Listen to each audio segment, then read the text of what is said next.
Welcome to Senior Care Insights. I'm Dr. Deborah Moerland, your host. I also own First Light Home Care, and today I have several people I will be interviewing, including Dr. Ronald Bishop, Marcy, Rzepka, and Jack Weyers. First of all, we have Dr. Bishop. He is a board-certified emergency physician with 40 years of experience in emergency care, family medicine, and urgent medicine. He teaches at Michigan State University at the College of Osteopathic Medicine and is an associate professor at the college. Dr. Bishop currently sits on the board of osteopathic medical examiners and surgeons for the state of Michigan. And last year, in 2022, he was chosen as the top doctor in the state of Michigan. He's also an active board member for Owasso Memorial Hospital, which is where he currently works as an emergency room doctor. So welcome, Dr. Bishop. How are you today? Thank you, Deb. I am doing well, and thank you for this opportunity. Oh, well, thank you for joining us. Today, we're going to talk a little bit about dementia, and with your expertise, I think this is a great topic. So do you want to go over some of the beginning signs of dementia for our audience? Yes, the most important factor is to be aware of the early warning signs of dementia. And those warning signs are just forgetting simple things, simple tasks, not being able to remember names, not being able to remember birthdays. Those are sometimes the early subtle signs of the onset of dementia. The thing that's really important is that dementia is a disease with what we consider an insidious onset, meaning that it is very, very slow in its progression in the beginning, and then it develops into early dementia, which can sometimes also go into what we call Alzheimer's disease. The importance of recognition is to notify your primary care physician of your concerns and being very open and honest with your primary care provider about your concerns. There are several testing that can be performed to actually diagnose you early in the disease process. And these usually include a referral to a neurologist who specializes in dementia, and they will do several testing to give you an adequate diagnosis and also recommend certain type medications to get started to delay the onset of the disease. The thing that's important to also recognize is the medications are designed to slow the progress of the disease. And to this time and date and time, we have not found a cure for dementia and Alzheimer's. Yeah, correct. So what should someone do? What approach do you think they should take if they think they have dementia? Well, the first thing you should do is have a talk with your family members. And I think that's a huge process. The other process is to get a hold of your primary care physician, whomever that may be. And that's the gatekeeper to your health care. And that individual can direct you into getting a referral to a neurologist who specializes in memory care. And once that referral occurs, then the process of making a diagnosis is started. And then from that information, that's how the medications are prescribed by the neurologist and maintained by the primary care physician. I know a lot of people are in denial that they have dementia. So I think many times the actual person may not think they have dementia, but the family members could also do the same and try to convince them to go to their primary physician. But how do you think a family member should approach someone who they feel has dementia? Well, the first is to fill out the individual to see where they are and meet them where they are. If someone is in denial of their obvious disease process, there's little that can be done initially.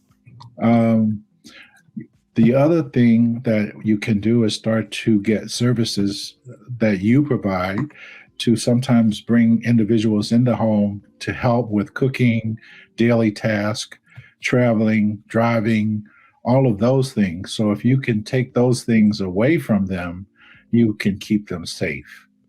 And I think that's the whole goal in the individual who is in denial is their safety, their individual safety, because these people will start to cook and forget that the stove is on and can cause a fire.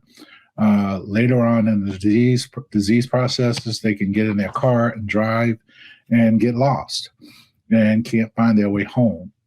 And even in the latter stages of the disease, some individuals will be wandering in the neighborhood and get lost and can't find their way home. So those are things that they can do to try to alleviate the obvious in the denial process. Mm-hmm. Yeah. And when should someone really stop driving if they have dementia? Should it be immediately, or are they able to drive a little bit, or what would you suggest? Well, if you're driving and you've got 2 or 3 accidents and you don't know how they happen, then I think you should stop driving immediately. The other process is to go to the Division of Motor Vehicles and take a driving test. And that individual can be evaluated as to whether or not they're competent to continue to drive. Because you have to remember, a car is a weapon. Definitely. So we have to be cognizant of that and your reaction time. And the Department of Motor Vehicles can actually evaluate your reaction time and make a decision on whether you're competent or not to continue to drive. Okay. Yeah, I know I've had some clients in the past, and it takes a lot to get people to give up their driving, especially they don't want to lose their independence. However, to keep them safe as well as the community, they need to consider giving it up as soon as possible and, use family members or a service to get them where they need to go. But so if a family member doesn't want a loved one to drive, can they just report that to the Department of Motor Vehicles and they'll schedule a test? Or well, they can report it to the DMV. Sometimes they can intervene. The other thing is you can disable the car. Right. I've seen that happen. This is kind of a funny story, but I had a client about 5 or 6 years ago, and the family, took away the keys, and she decided to have her car towed to the dealership and get new keys made for it somehow.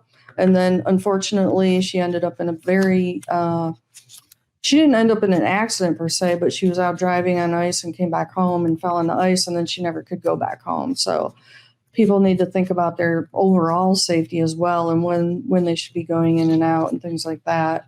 So it was just, she just had it in her mind. It didn't matter. She could remember how to do that, but she was getting lost all the time.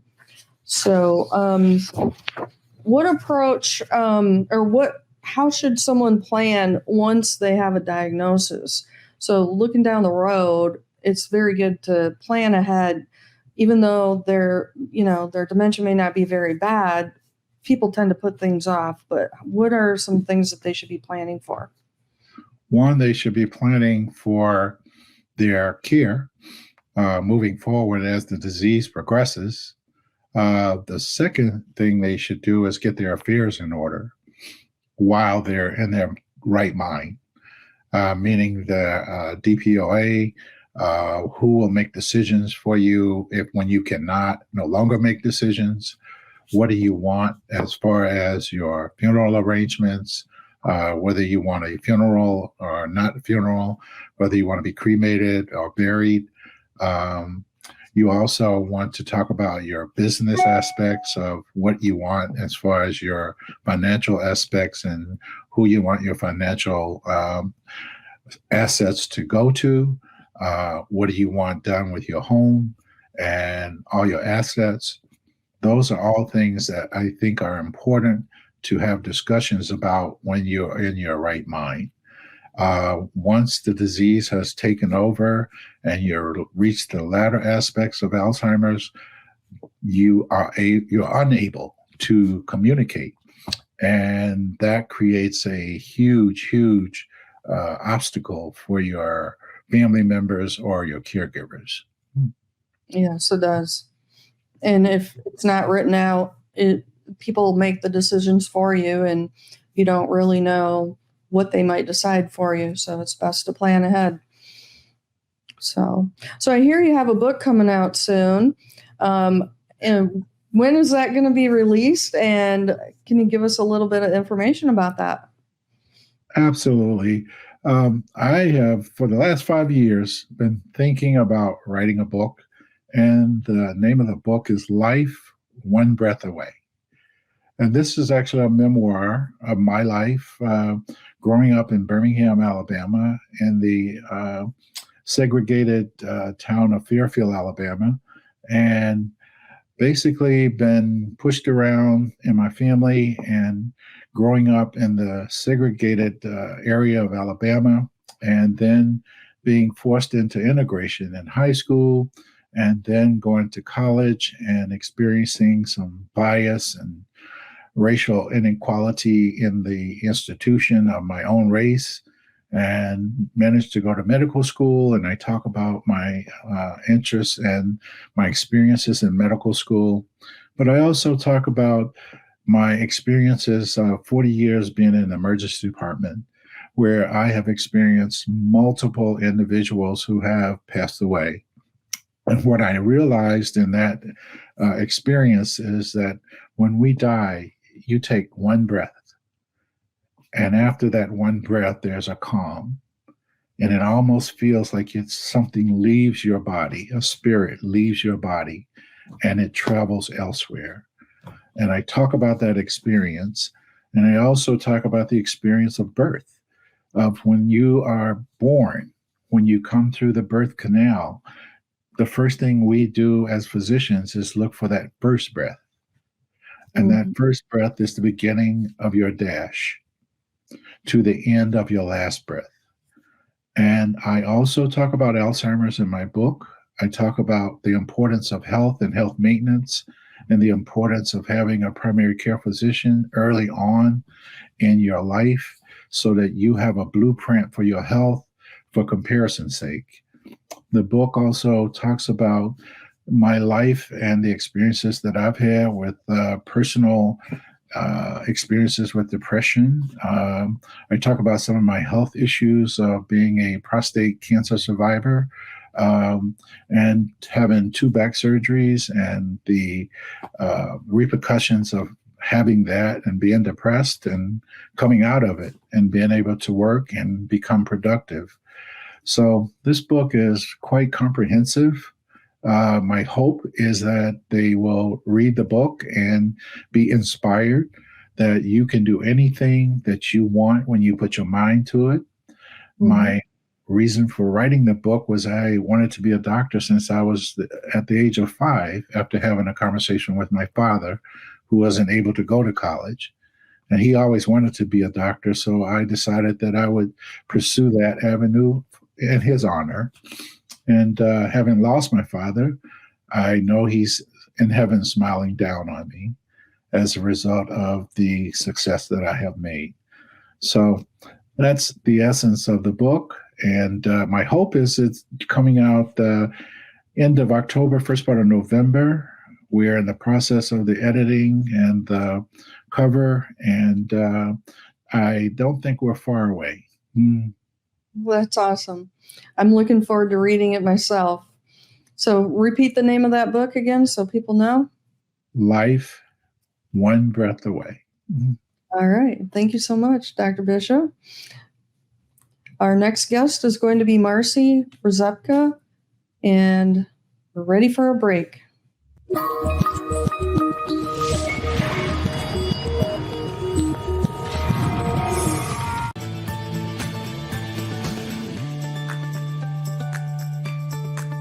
The friendship, the closeness that two people can have.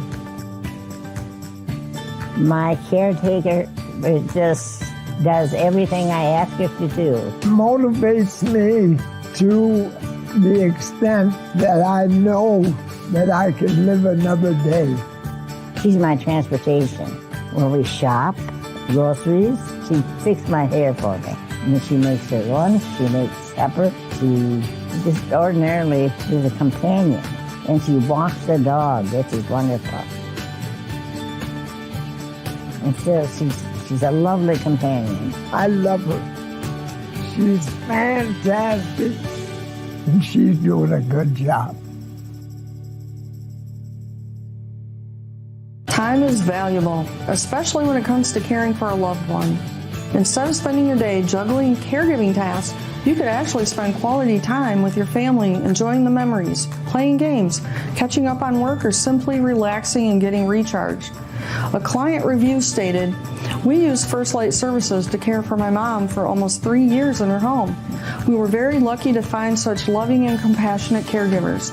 They were knowledgeable about mom's issues and truly cared about her well-being, as well as helping the family learn how to adapt to her changes. Our caregivers are professionally trained, background checked, must pass a drug test, and are compassionate.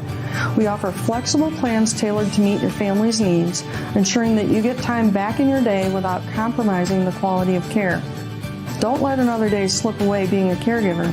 Make the call today and let First Light Home Care of Greater Lansing illuminate the pathway to exceptional home care and give you back the gift of time."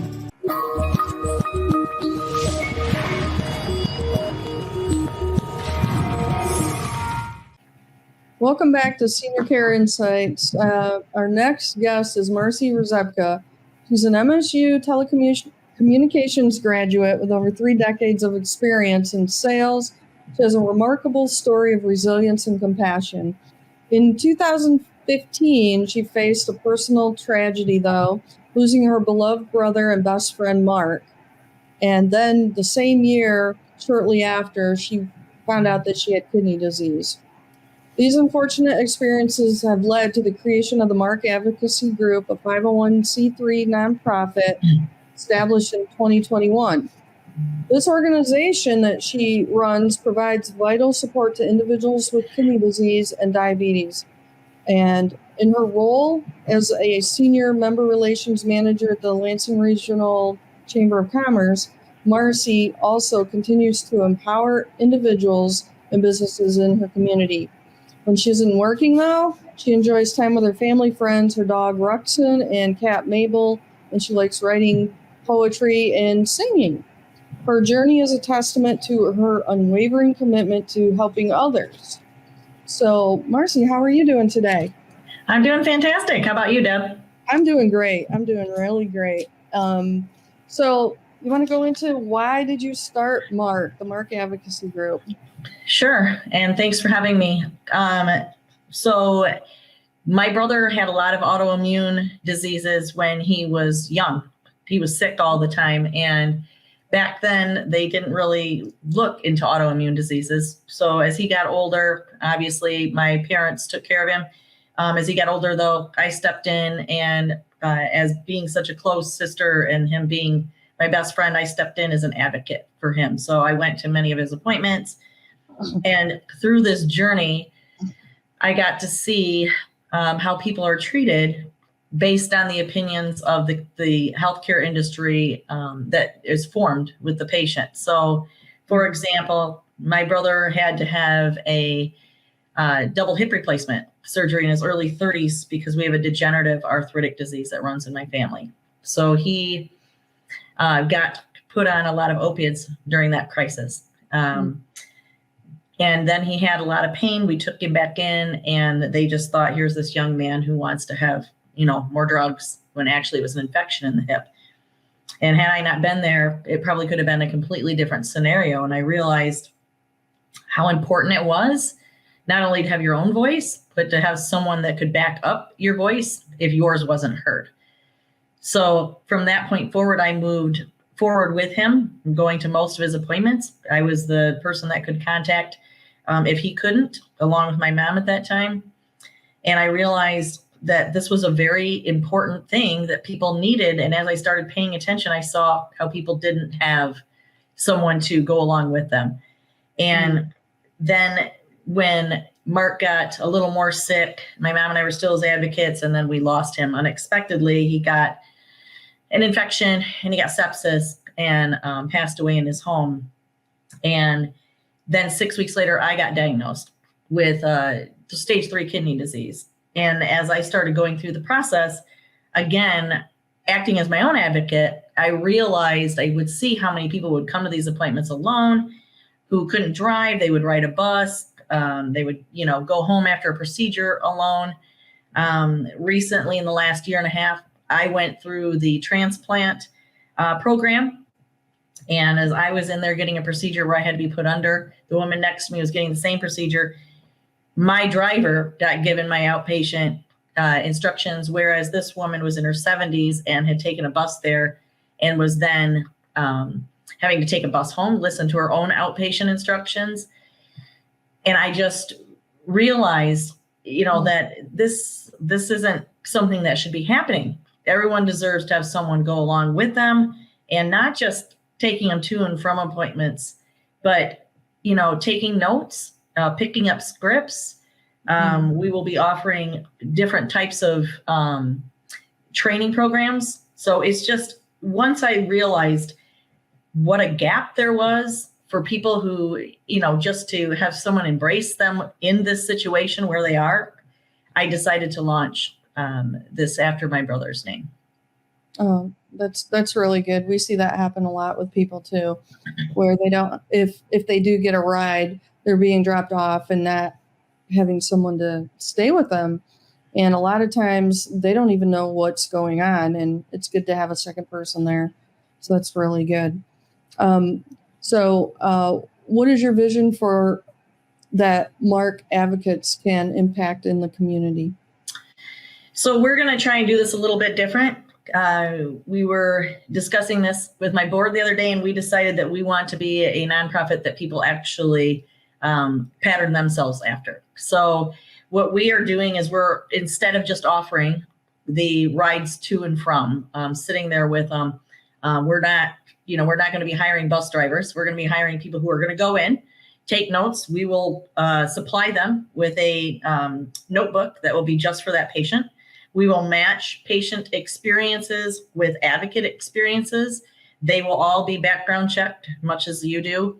They will also have to go through a series of training. My personal nephrologist will be on the training committee, teaching them from a doctor's perspective what kind of questions are important for them to ask that will get right to the point in the meat of why you're there and what is necessary to know and leave with.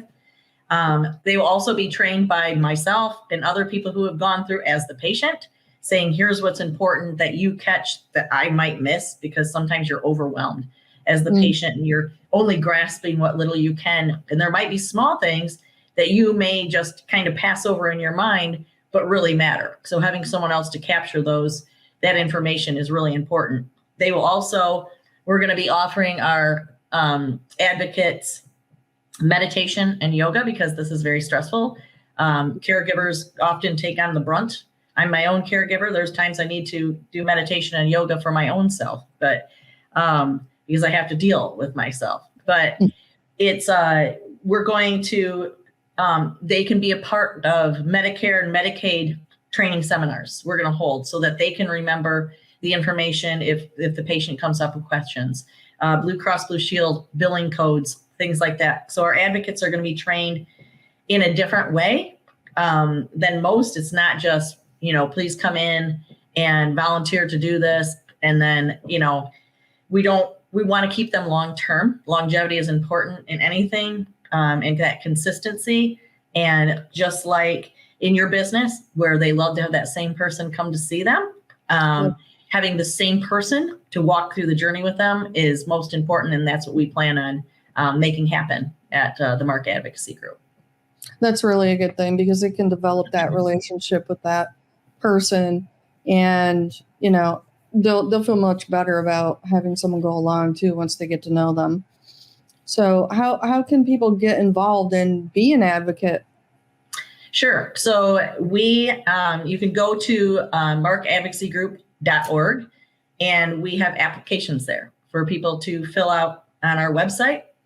And then what they do from there is there'll be a part in there where they can give a little bit about not disclosing a lot of personal information, but saying, I prefer to work with someone with diabetes, or I prefer to work with someone who has kidney disease.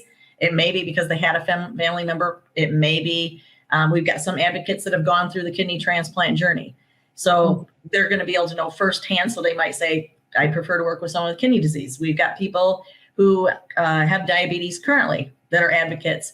It's really, we'll meet people where they are. So if they want to be with someone who's just being diagnosed, if they want to be with someone who's been in the journey and feels like they've been left behind, we're going to kind of align it the best way, that we can actually kind of fit personalities and backgrounds together. So you go to our website, again, markadvocacy.org or at markadvocacygroup.org. You fill out the application, and then the training process begins. We have an interview process. You do a background check. And then once all those have passed and we go through the interview phase, then we start the training process and bring you on board. And how long does that take typically? So it's going to depend on the person and their time. So what we're trying to do is we will have in-person training sessions, and then we will have, if they can't make it, we will have sessions that will be offered online as well. So typically a lot of it's going to depend on, I believe it's like a couple weeks before you can get back the background check. Sometimes that's the holdup. So we're hoping that the whole process that we can get people started within like a 6 to 8 week window. Okay. In terms of being a nonprofit, how do you get funded, and what are ways that people in the community can help your group? Sure. So obviously we have a donate button. They can go to our website and donate there, or they can come to some of the events we put on. In this year, we did a golf outing. In June, we did a walk with another nonprofit. Next year, we are going to be doing a walk again with this other nonprofit in the spring. We have to determine the date yet. We will also be doing the golf outing June 13th at Rzepka Golf Course for the Mark Advocacy Group. And we will also be taking over and bringing back the chili cook-off that was in the Lansing area until 2020. We'll be doing that again with another nonprofit with the help of Lansing Board of Water and Light. And that date's going to be September 28th. So they can come to any of these events. You can sponsor an event. You can play golf. You can walk with us. You can donate. You can come eat some chili. You can do any of those things. We also are working on, and we have currently at a bar in town called the Lansing Shuffle, we have a charity tap that they kindly donated because the owner's sister had passed away from kidney disease. They have 3 different types of beers that are rotating through this charity tap. It does not have my name on it. It's just a charity tap that they can do the QR code, go right to our site and donate, or 50% of any beer that is bought off that tap comes back to our group. So we're trying to find different ways to get people involved, but truly, if you didn't want to come to any events or do anything like that, you could just go online and donate. Okay. And in terms of referring people who have kidney disease or diabetes, how would somebody go about doing that? And are there any criteria specific for that?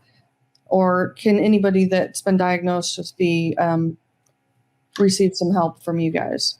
Sure. We don't have a certain stage. Clearly, people with diabetes, obviously type 1, they're born with it. Type 2, people will typically get exposed to that based on diet and kind of how their exercise type of stuff is. If there's hereditary things, but it doesn't matter what stage they're in.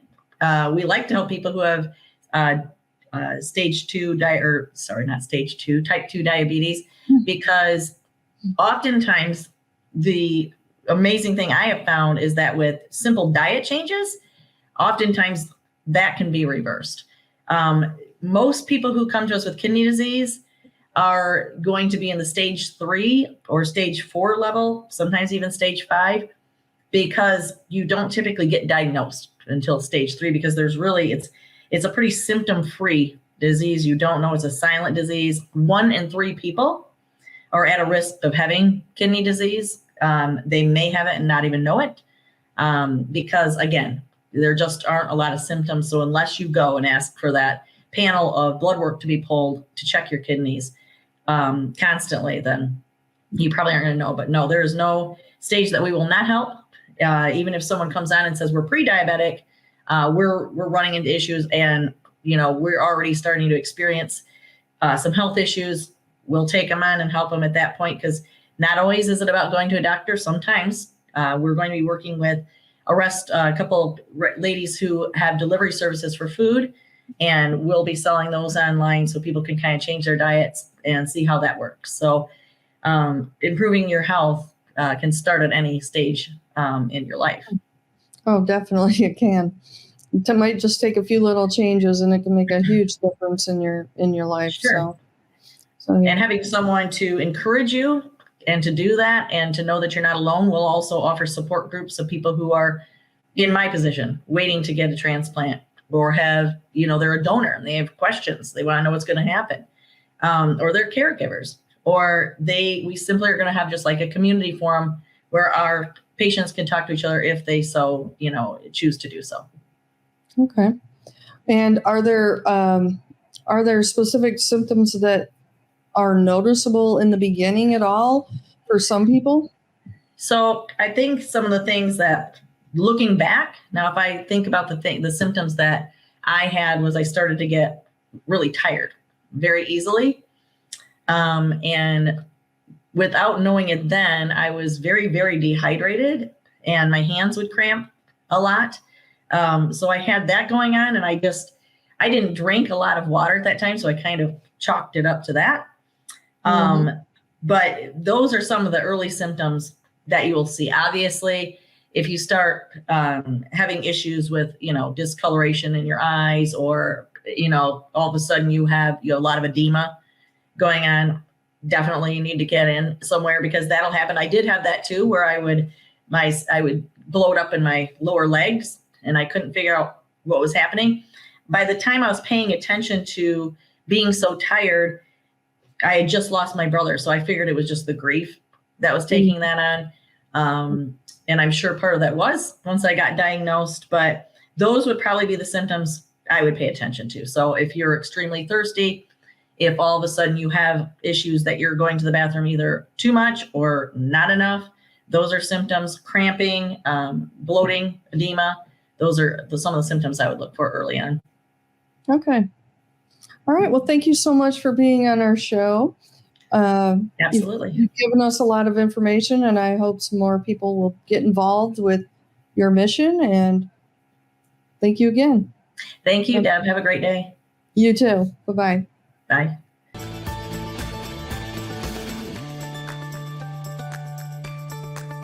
The friendship, the closeness that two people can have. My caretaker just does everything I ask her to do. Motivates me to the extent that I know that I can live another day. She's my transportation. When we shop, groceries, she fixes my hair for me. And she makes her lunch, she makes supper, she just ordinarily is a companion. And she walks the dog, which is wonderful.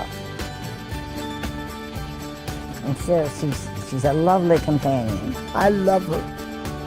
She's fantastic, and she's doing a good job. Time is valuable, especially when it comes to caring for a loved one. Instead of spending your day juggling caregiving tasks, you could actually spend quality time with your family, enjoying the memories, playing games, catching up on work, or simply relaxing and getting recharged. A client review stated, "We used First Light Services to care for my mom for almost 3 years in her home. We were very lucky to find such loving and compassionate caregivers. They were knowledgeable about mom's issues and truly cared about her well-being, as well as helping the family learn how to adapt to her changes. Our caregivers are professionally trained, background checked, must pass a drug test, and are compassionate. We offer flexible plans tailored to meet your family's needs, ensuring that you get time back in your day without compromising the quality of care. Don't let another day slip away being a caregiver. Make the call today and let First Light Home Care of Greater Lansing illuminate the pathway to exceptional home care and give you back the gift of time.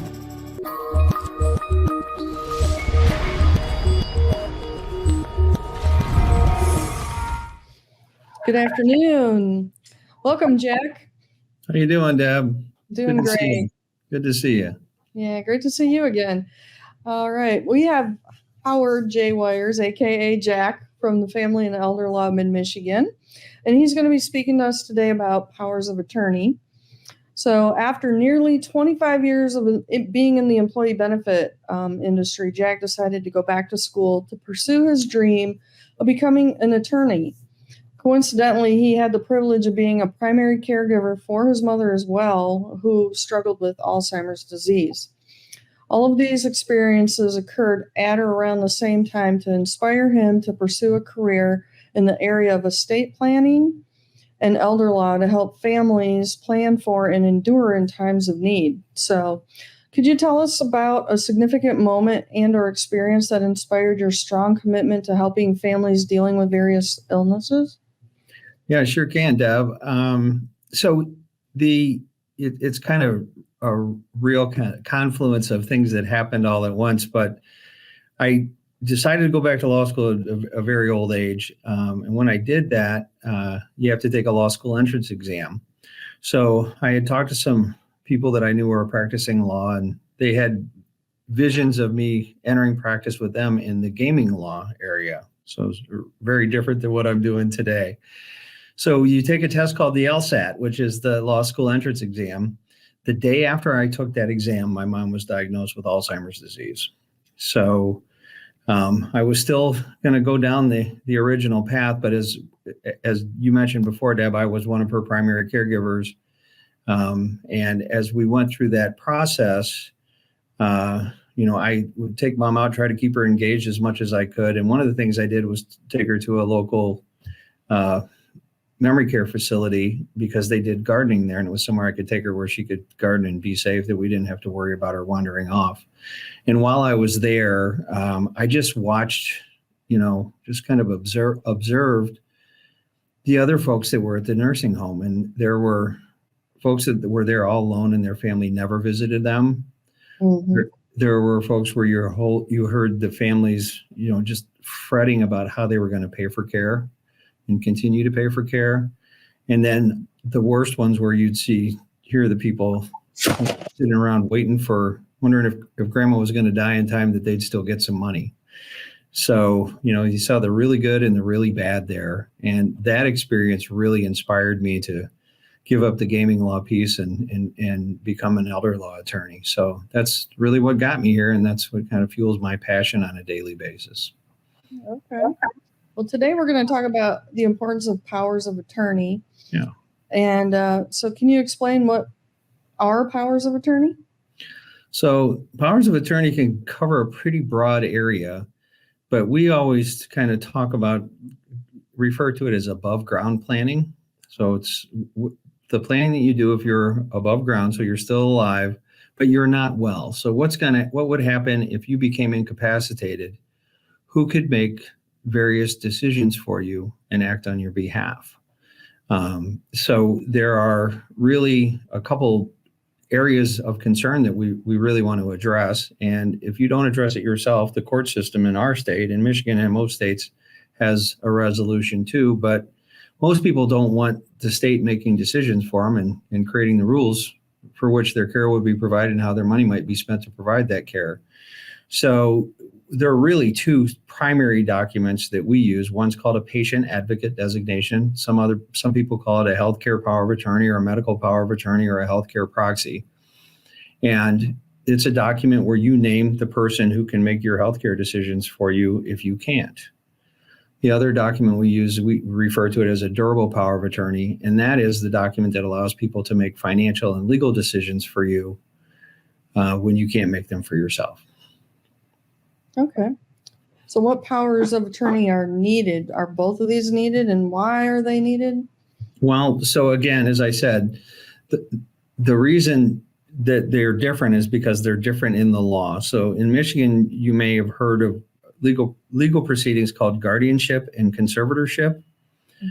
A guardianship is if somebody hasn't executed powers of attorney, and they can no longer make decisions regarding their care, custody, medical, and mental health treatment, someone has to go to the court and petition to become their guardian. Oftentimes the state does this, sometimes family members.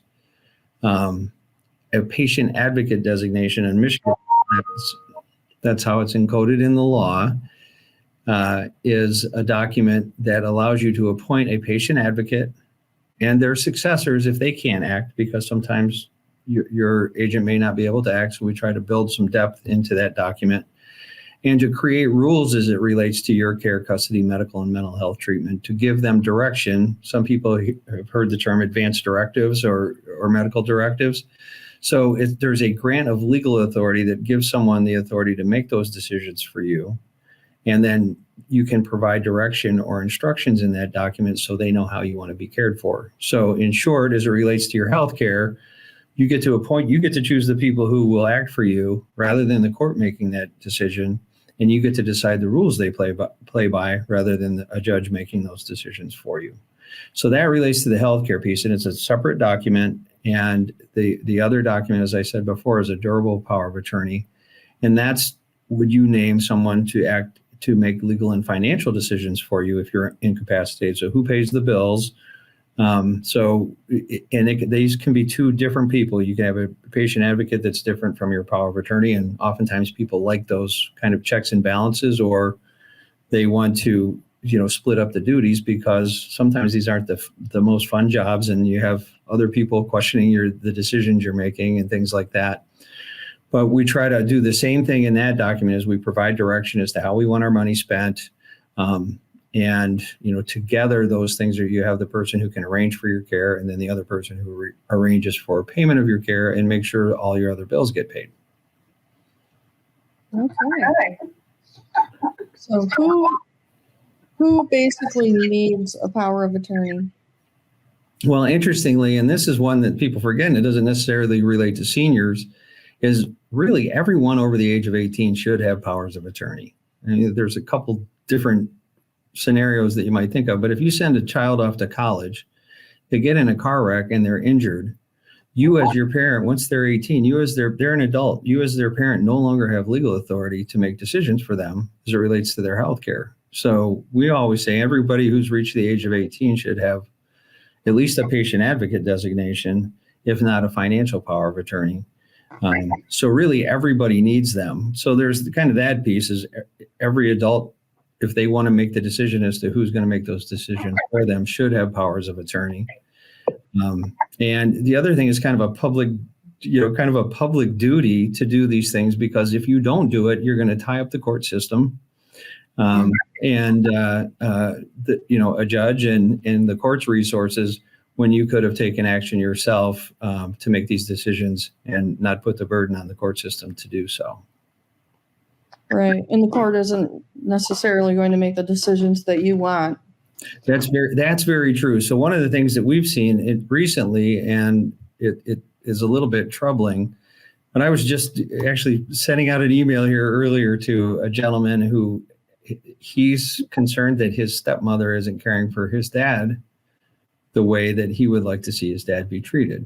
So, and we don't know if she has power of attorney, but he asked if he should go to court and apply for guardianship or conservatorship. And I said, the risk that you run there is stepmom as wife will have statutory priority to act as dad's guardian and conservator.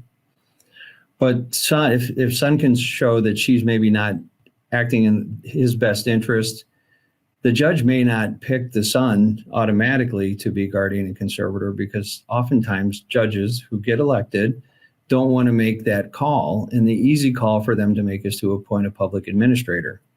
And that's when you see, and I mean, some of you may seen the show I Really Care on Netflix, where you see public people, public administrators or private people acting as professional guardians and conservators, acting in those roles. So you've got somebody who's in charge of your healthcare and your money who you don't even know.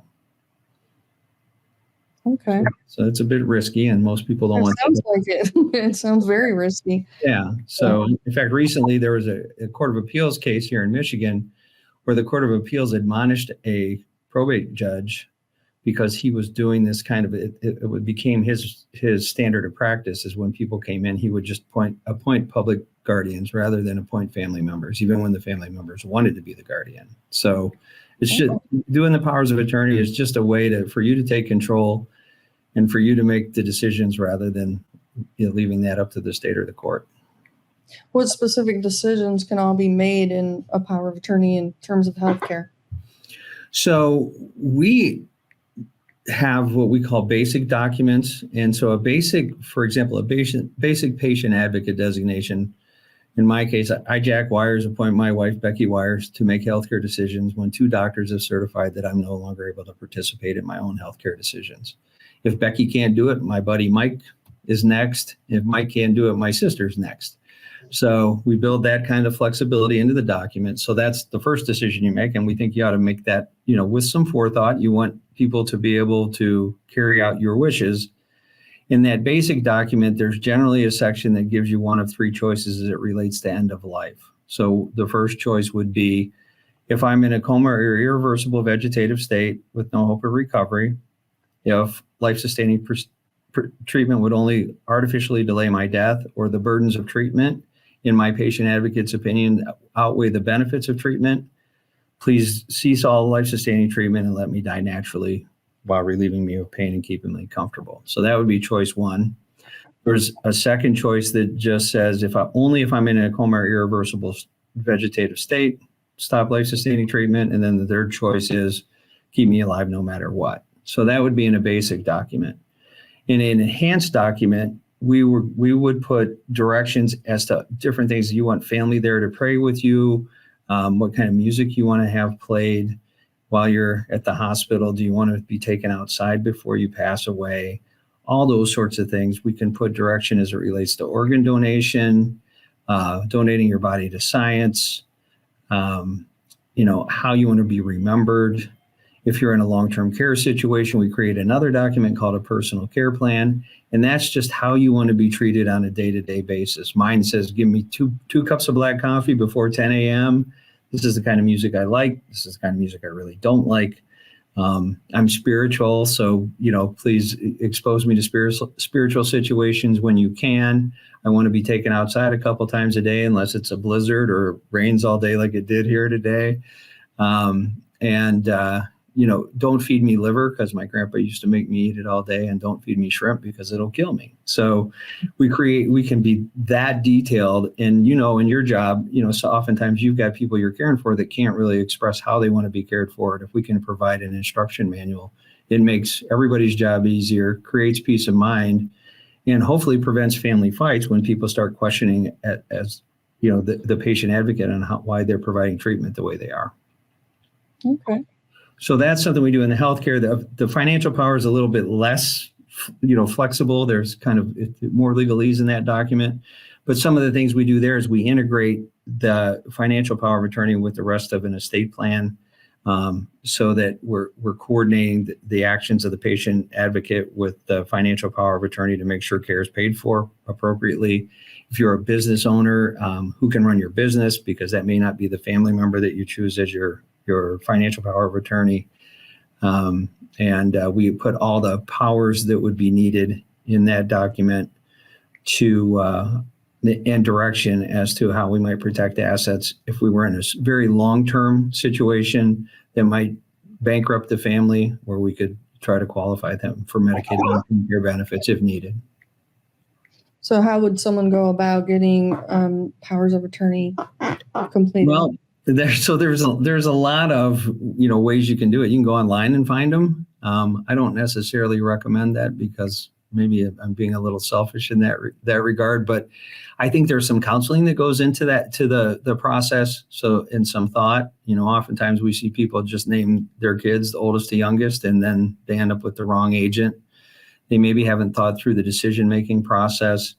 So, the easy answer there is come see a lawyer, come see an estate planning or elder law attorney, preferably somebody that does elder law, and have them, just have these discussions about what you want to have happen, what you don't want to have happen, and who the right people are to make those decisions for you. Okay. Well, thank you so much for joining us today on Senior Care Insights. Your information was very valuable. I'm sure a lot of people don't realize everything that can be done using a power of attorney. And hopefully it saves some people some peace of mind, and I'll get in touch with you if they have any questions at all. All right. Thanks, Deb. Appreciate you having me here. Yeah, thank you for joining us. Time is valuable, especially when it comes to caring for a loved one. Instead of spending your day juggling caregiving tasks, you could actually spend quality time with your family, enjoying the memories, playing games, catching up on work, or simply relaxing and getting recharged. A client review stated, "We used First Light Services to care for my mom for almost 3 years in her home. We were very lucky to find such loving and compassionate caregivers. They were knowledgeable about mom's issues and truly cared about her well-being, as well as helping the family learn how to adapt to her changes. Our caregivers are professionally trained, background checked, must pass a drug test, and are compassionate. We offer flexible plans tailored to meet your family's needs, ensuring that you get time back in your day without compromising the quality of care. Don't let another day slip away being a caregiver. Make the call today and let First Light Home Care of Greater Lansing illuminate the pathway to exceptional home care and give you back the gift of time." We had some excellent interviews today with Ronald Bishop, doctor at Owasso Memorial Hospital. We also spoke to Marcy Rzepka and the Mark Advocacy Group, and Jack Weyers from Family and Elder Law Mid-Michigan. I hope you found our podcast today very interesting and helpful for you as you navigate senior care. Please join us again on our next show as we have more valuable information available to share with our community. Thank you and have a wonderful day.